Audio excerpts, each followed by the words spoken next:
Hola, hola, gente oyente, bienvenidos, tomen asiento y déjense llevar que los datos más tripiantes están a punto de empezar aquí en Nate It All. Estas son 30 curiosidades de Kung Fu Panda 4.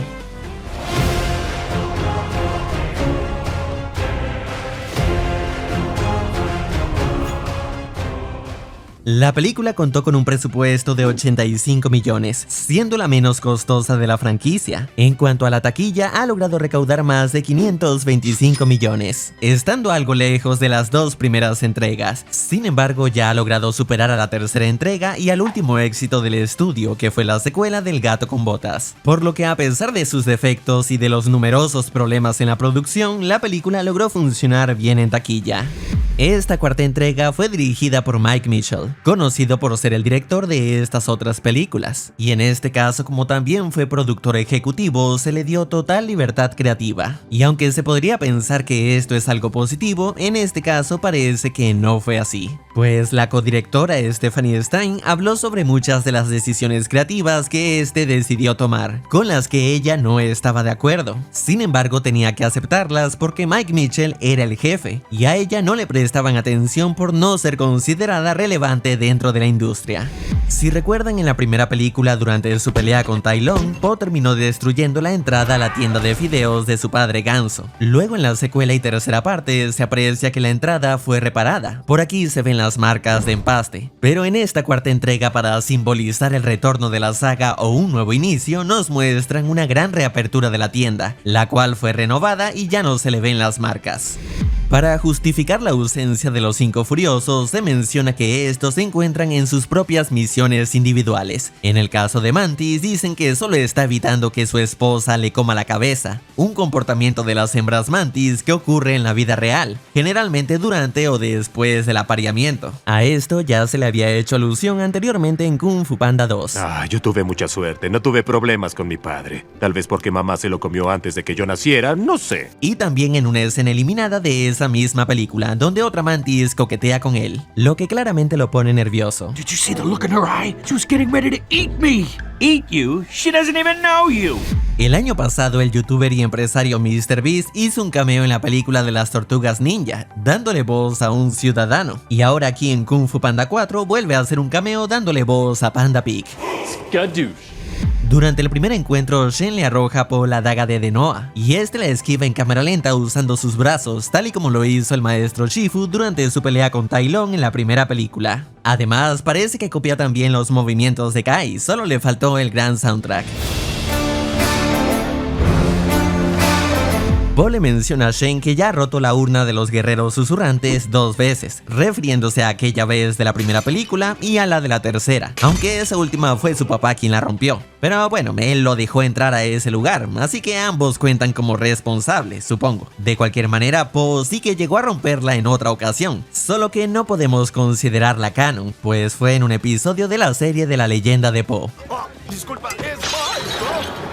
Por más extraño que parezca, según la codirectora Stephanie Stein, el plan original para esta cuarta entrega era que fuera un híbrido de live action y animación, al estilo de Quién engañó a Roger Rabbit o Space Jam, donde los personajes que conocemos seguirían siendo animados y se toparían con humanos reales. Claro que este concepto híbrido luego se descartó, pero todavía seguían con la idea de incluir humanos, ahora siendo animados también. Incluso hay un arte conceptual en el que se ve a Po preparándose para pelear con la coleccionista, como se le conocía a la camaleona antes de volverla animal. Pero finalmente toda esta idea de humanos se terminó desechando. Cómicamente, en un episodio de Mad ya se había abordado esta idea de qué pasó con los humanos en el mundo de Kung Fu Panda. Cuando perdieron la batalla, los animales aprendimos a hablar y a hacer Kung Fu para que no nos pasara lo mismo.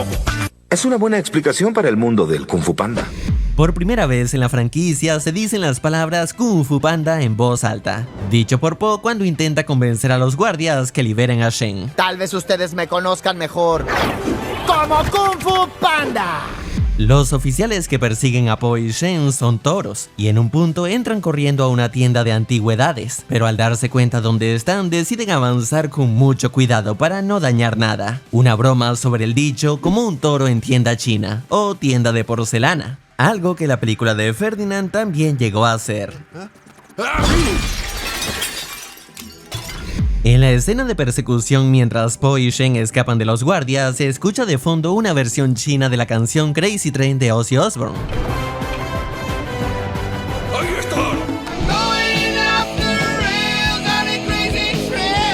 Esta sería la tercera película de DreamWorks en la que escuchamos esta canción.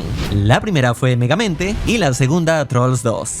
Hubo un momento en la producción en el que los guionistas escribieron que Po, para llegar al lugar de la camaleona, en ese momento conocida como la coleccionista, Shen le ayudaría a construir una caja en la que él se escondería, y allí estaría por 20 minutos de la película. A lo que la codirectora cuestionó diciendo, esta es una película de Kung Fu Panda, ¿por qué ocultarían a Po en una caja durante 20 minutos? Y la verdad es que esta fue una de las pocas veces en las que le hicieron caso, y gracias a ella toda esa idea de la caja fue eliminada.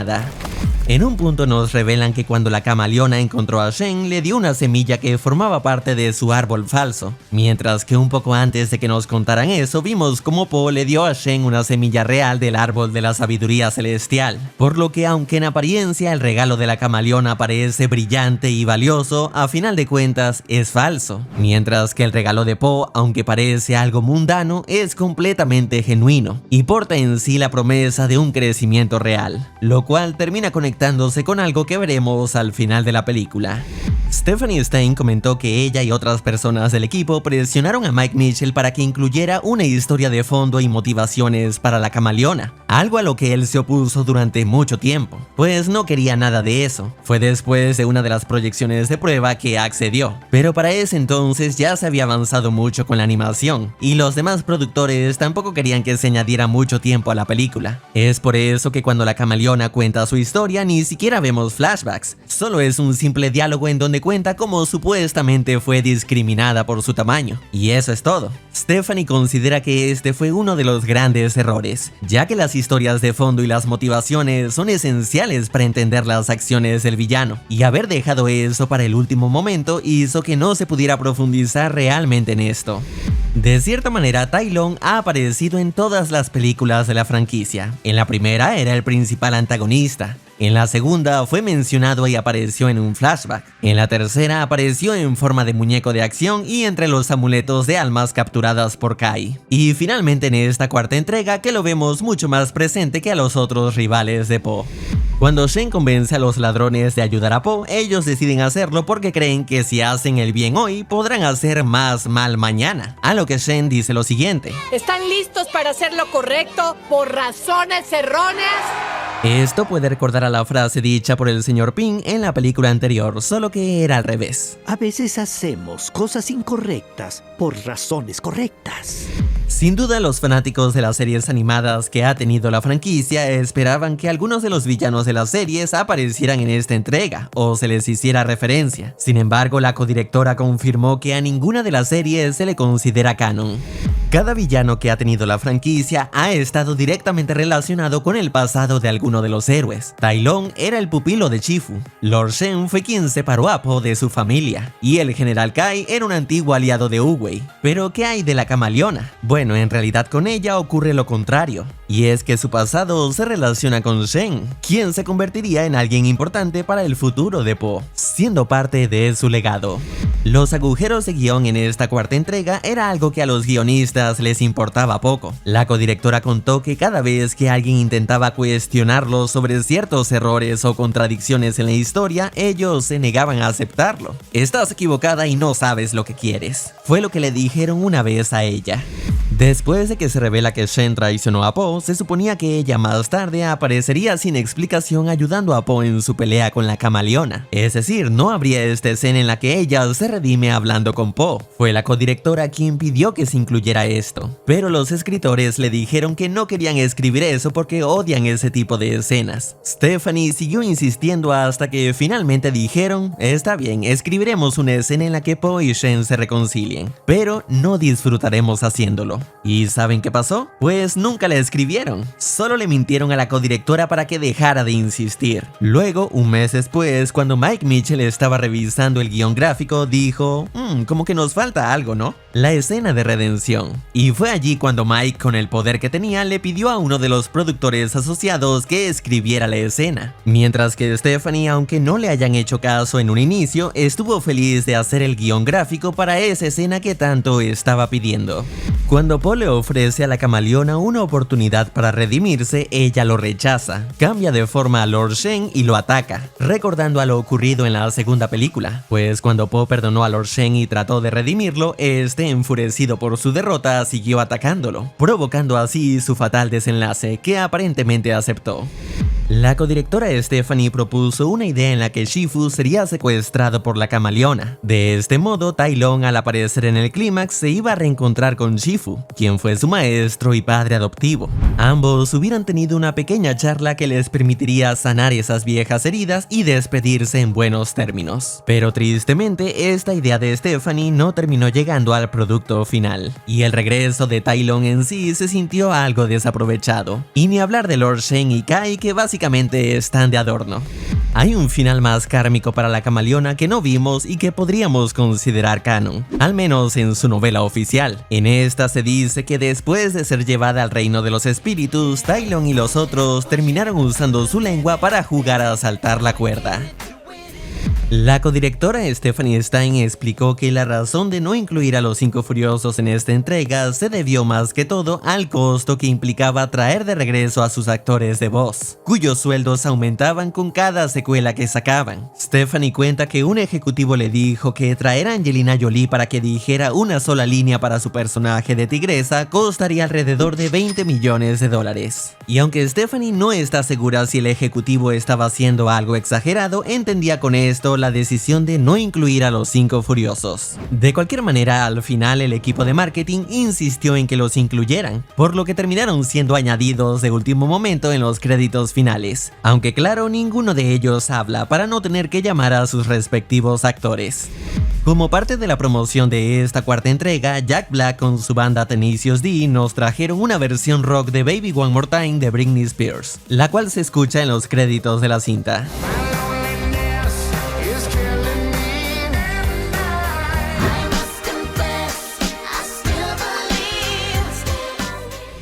En la primera película, Shifu, durante su última conversación con Uwei, plantó una semilla, que es cuando la tortuga le da la enseñanza de que la semilla puede ser nutrida y guiada para que con el tiempo crezca, al igual que Po en ese momento. Y en la escena postcréditos de esa primera película, se veía como Po y Shifu estaban cerca de esta, y efectivamente notamos que creció un poco. Y ahora, pasando a esta cuarta entrega, se ve que la semilla ha madurado aún más, representando el crecimiento de Po. Y no solo eso, al final cerca de esta vemos que se ha plantado otra semilla más, la cual también está creciendo, representando a Shen, la nueva discípula de Po. El director Mike Mitchell ha dicho en los últimos meses que DreamWorks debería hacer un spin-off enfocado en los 5 furiosos. Después de todo, tanto El gato con botas como Los pingüinos de Madagascar tuvieron sus propias películas, así que ¿por qué no hacer que los 5 furiosos también la tengan? Pero claro, todo depende de si los altos ejecutivos del estudio consideran que valga la pena. Durante el montaje de entrenamiento que vemos en los créditos, se recrea con Shen algunos momentos de la primera película en los que Po resultó herido o humillado durante su entrenamiento. Aunque cómicamente, cuando Shen golpea el muñeco, el rebote no la golpea a ella, sino a Po, trayéndole recuerdos de su primera vez. Durante la producción, la codirectora Stephanie expresó su deseo de que la película se mantuviera más fiel al tono de la primera y segunda entrega, en el sentido de que tuviera sus toques de comedia, pero que también destacara en su profundidad narrativa, que es el corazón de una cinta. Sin embargo, tanto Mike Mitchell como el estudio querían que la película tuviera esta vibra mucho más cómica, y como se mencionó anteriormente, la opinión de la codirectora no tenía tanto peso. Eso se vio reflejado en la calidad de la cinta y las críticas que tuvo, que si bien tampoco es que sea lo peor de DreamWorks, sí que terminó siendo para muchos la más débil de la saga. Sea como sea, si algo ha demostrado la taquilla es que esta franquicia aún funciona, por lo que el plan original de completar una nueva trilogía parece que podría continuar. Pero bueno, no todo se trata de secuelas. DreamWorks todavía tiene algunas ideas originales bajo la manga, y uno de sus próximos proyectos del que se tiene mucha expectativa es The Wild Robot, que llegará a los cines en septiembre de 2024. Ya veremos qué tal resulta. Si el video te ha gustado, no olvides dejar tu honorable like. Agradezco a los miembros que han apoyado al canal y esto es todo. Hasta luego. Cuando la vida te dé limones, haz agua de pera y confunde a todos.